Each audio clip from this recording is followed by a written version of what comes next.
สีนานวลสีนานวลสีนานวลส่วนไว้เด้ทอนี้นะบอกเก่าสนิทกับสีบอกเก่าเข้าใจได้ความหักความแพงและแม่นว่าเด้อนางฟังเด้อเจ้ากับนกเจ้านกย่างฟังเด้อนางกับนกย่างนกเจ้าก็ลงไปลงบ้ากับนกเจ้ากับนกย่างเลยนะฟังเด้อนางกับนกนางนกเจ้าฟังเด้อเจ้ากับนกเจ้านกย่าง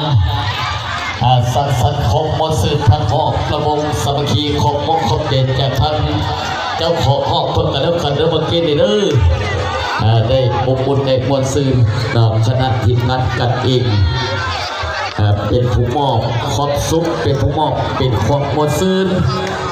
ทั้งมอบระบบสมัคคีเข้ากันที่บ้านยังอันง่ากันยังเต็มที่เราอยู่ในโซนนี้เขาค่อยๆขัดย้อยจัดไปเท่าเล็กเท่าน้อยเราซิบมองกันหลายคนใหญ่กันห่างให้ทั้งเข้าและนางเขาได้เต้นได้ย้อนได้ฟ้อนได้มวนกันไปหลายในการปูดประจำปีในวันงานปูดพระท้ายข้าวเปลือกของที่เขาน้องทั้งน้ำว่าศกปี2025ปีนี้แต่ทั้งพี่ทั้งน้องกันด้วยความตั้งคิดตั้งใจออกมาอบอุ่นสร้างน้ำกันทำบุญและสร้างบุญสร้างกุศลพวกน้ำกันสำหรับปีนี้ถือว่าเป็นปีที่มีความสำคัญและก็มีความอบอุ่นไม่ละหากว่าอยู่นี่หน่อยเดียวแล้วกันสิเขาสู้ไปทั้งกันให้กันหมดสิ้นสมัครระบบครบต่อไปนี้ทางคณะกรรมการจัดงานบุญขอจัดระบบสมัครเป็นเกียรติทางคณะเซียวนาวาประกาศนับนางสาวลีขอเป็นนางสาวกีนางสาวลีขอเป็นคณะทีมงานโดยเฉพาะการทันกีทันดุยทันหลายทันยาวและทันอัสันวันเจ้าผู้คนนี่เขาบอกว่าเอาคณะทีมงานพลเรือนพิเศษประกันกันที่เป็นทางนางบุญยิงครอบครัวคนทั้งหัวหน้าปปสมันก็สีสันบรรยากาศงานผลงานเสียงเพลงตัวแฟนวันจันทร์ไหนเงียนเซินจากทันกีทันดุยทันหลายทันยาวทันอาสันได้เป็นเกียรติคณะทีมงานบทพรอีกครั้งหนึ่งจากเกียรติของสุบินสามนตรีฮอเดอร์มอบระบบสมัครกิจเป็นเกียรติต้อนรับทั้งไอ้ฮักทั้งค่ายไก่สนหรือว่าค่ายไก่ปีบ้านเกิดนาเพยเรียกว่าเป็นค่ายเจ้าวิวเจริญไซฮอเดอร์แล้วก็คณะทีมงานบทพ่อได้เป็นเกียรติขึ้นสุเวทีปัจจุบันทันกีทันดุยทันหลายทันยาทันสันมาแล้ว3นั้นเหลืออีก1ท่านเนาะเจ้าเนาะ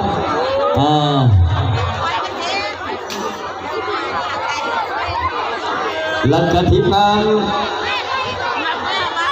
ค่ายไก่ซนหรือว่าค่ายไก่ปีบ้านเกิดนาเพยเจ้าวิวเจริญไซพร้อมด้วยคณะเลยนะจ๊ะเด้อท่านสุบินสามนตรีมอบปิดเกียรติทั้งไอ้ฮักคณะทีมงานจากค่ายไก่ซนหรือว่าค่ายไก่ปีบ้านเกิดนาเพยค่ายเจ้าวิวเจริญไซทั้งคณะทีมงานบนไอ้เบิร์ดคือผู้ชายคนเซ็กซี่กินยังเธอกินยังเคยไม่ได้แล้วมาทำในห้องรอดี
สุขความยาวลงเป็ดคอย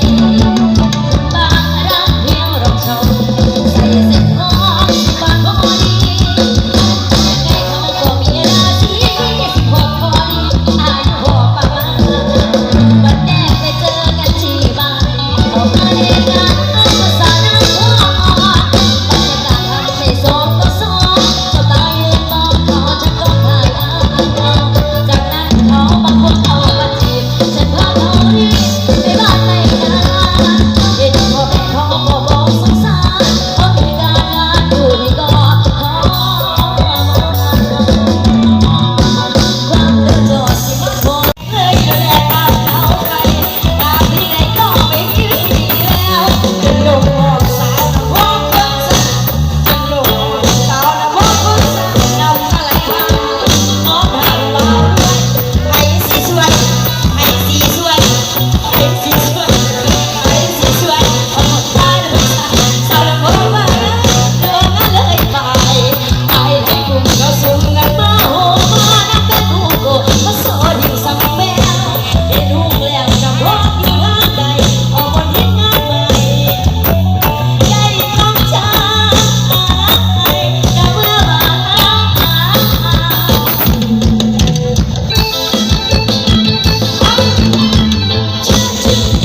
พัฒนาห้องเลขาธิการห้องในบ้านปนนาได้เป็นเกียรติเด็กตัวดีห้องเป็นเราเกิดเมื่อไรกินเป็นเกียรติในงานบุญและการเดินทางระดับของกำหนดวันระเบียบในการกินการตื้อการเดินทางของบริเวณก็ดังเดิมก่อนเดิม70มันบอกทั่วเรียกว่ามึงเงินเท่าไรได้สัตว์ตัวนี้นะมึงเงินเท่าไรได้สัตว์ตัวนี้มีปลาสัตว์ตุ๊ดได้เนาะ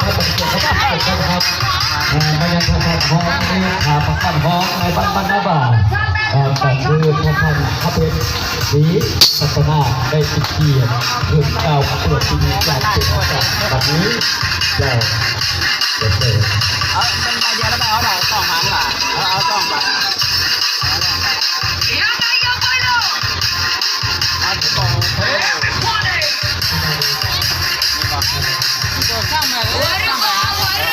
ทำยามันหลายแล้วทำจะบ่ทำ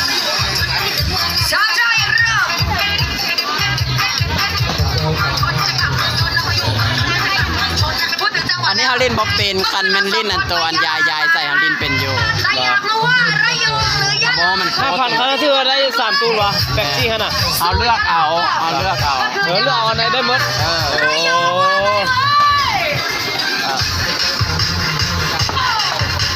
25 บาทแม่นตัวคานาทึกแล้วเขาเลือกเอาให้ก็ได้เลยจี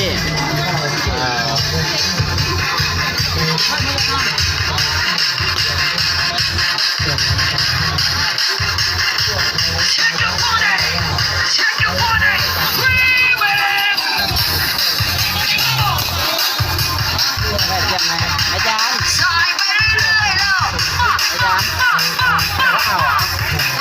มาเทียบให้ในรูปของโก้ขอ